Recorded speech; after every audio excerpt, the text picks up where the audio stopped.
in this video I'll show you a simple way to make a beach and ocean theme style base for your miniatures.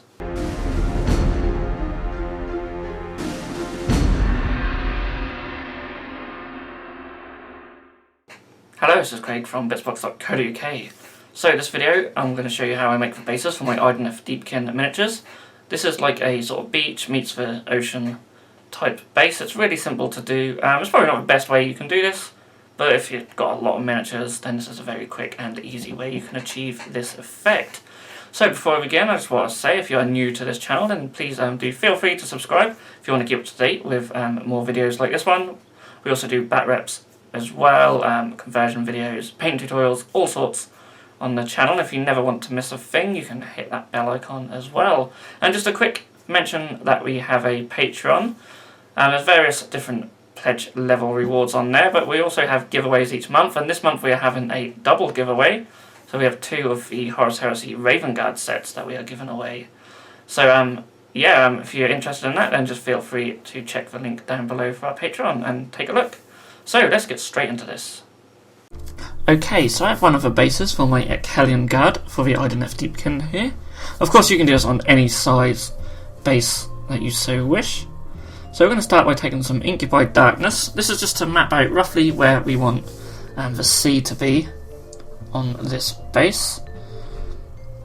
So I haven't got really neat or anything here, I've just got a large brush and I'm just going to slap it on, obviously spread it out so it's not going to be too thick in any places. But roughly maybe like a quarter of the base, it depends, it's entirely up to you how much sea you want on your base. So next we're going to take some Armageddon Dust. This is the texture paint from GW. And I'm going to get a spatula to stick this on, just one of that little spatula things. And this is obviously for our sand. Of course you can just use PVA glue and sand or flock or anything that you want to use for your sand. And try not to drop your base. But I just find it easier to use the GW texture paints. They dry nice and solid, nothing flakes off, as I find sometimes you get with flock.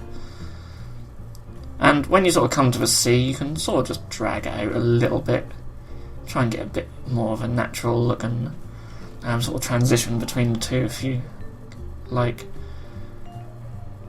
But you don't have to be entirely neat here. And of course just go over the rest of the base and leaving that bit of Incubi Darkness free.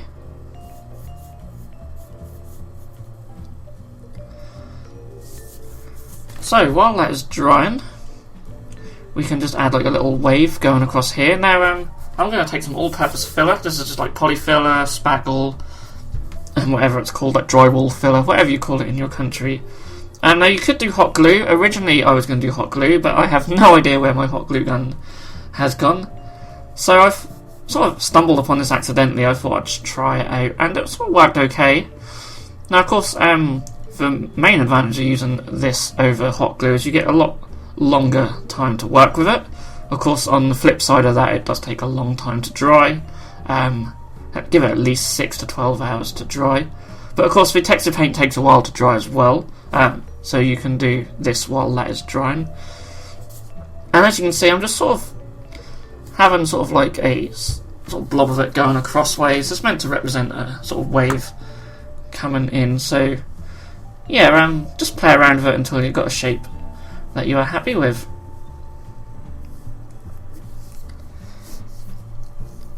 So now I'm going to take some Agrax Earthshade, and this is to shade over all the sand. This just gives it just a little bit more definition, just add a darker colour into all the shadow, sort of recesses, give it like a shadow. So next up we're going to take our Incubi Darkness again. Now of course make sure that your spackle or drywall compound, polyfiller, etc. Is dry, and once it's dry that'll be nice and solid, and you can just go and paint over that again with the Incubi Darkness.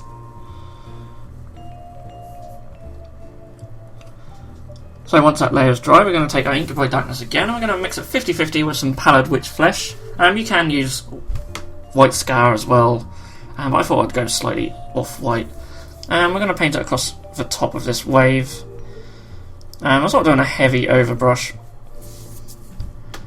And we're going to paint it sort of in the front area as well, like so. Now it might not look much at this stage, but stick with it.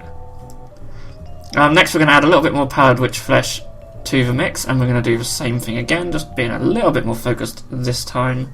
And sort of doing a heavy dry brush now, rather than an overbrush. And we're going to take it just a little bit onto the sand as well. And of course, make sure the Agrax Earth Shade is dry when you are doing this. Next up, we're just doing pure powdered witch flesh. And we're just going to do a dry brush this time, over the top of the wave. And over the sort of sand area where it meets the sea as well.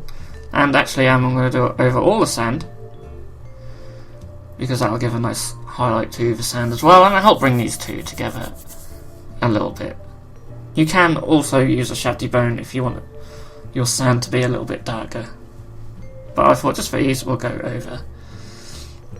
So it's looking pretty cool now, and if you want you can add any other little bits of accessories or whatnot. I'm choosing some of this sort of red lichen stuff that I just got out of a model shop, and I'm going to slap some PVA glue down on the base and stick a couple of bits of this down. I tend to stick a sort of a large clump of it and then trim it down a little bit once it's dry. You can of course have little rocks, shells, anything that you so wish. That bit was like a little bit too large, so I just pull a little bit off and just make it a bit smaller. But you can trim these down once it's dry with a pair of scissors quite easily. Or just pull it apart with your fingers. It's a bit fiddly, but it just adds a little bit to the base, and it sort of matches the theme that I'm going for with my army. But of course this step is entirely up to you. So here is the finished base. Pretty simple really to do, especially if you've got a whole army of these. It's just very quick and easy to do. And the drying time is the longest bit. And here I have my big shark on the larger base. You can see him now. I was trying to get him into shot. I haven't put any of the lichen on this base yet, but I thought I'd show you what it looks like on a larger base without any other little accessories. And yeah, I'm really happy with how these came out. I mean, from a distance, at a glance, it does look quite convincing as a little wave. Of course, yeah, it's not the neatest thing in the world, but if you're doing a lot of these, the whole army's worth, then yeah, it's a really quick, easy way to do it. So I hope you guys have enjoyed that tutorial, and I hope you do like it. If you have any other suggestions of how you can achieve this effect, if you've done it yourself or you've seen it done any other ways, then please do leave a comment below. I'd love to hear them, and maybe I'll try that out myself as well. So all what's left to say is thank you so much for watching, and I'll see you all again very soon. If you enjoyed this video, then please feel free to subscribe to our channel if you haven't done so already. You can also click that bell icon to be notified when a new video has gone live on this channel. On the screen now are 2 more videos that you may wish to check out, and a link to our Patreon page also. Thank you so much for watching, and we'll see you again soon.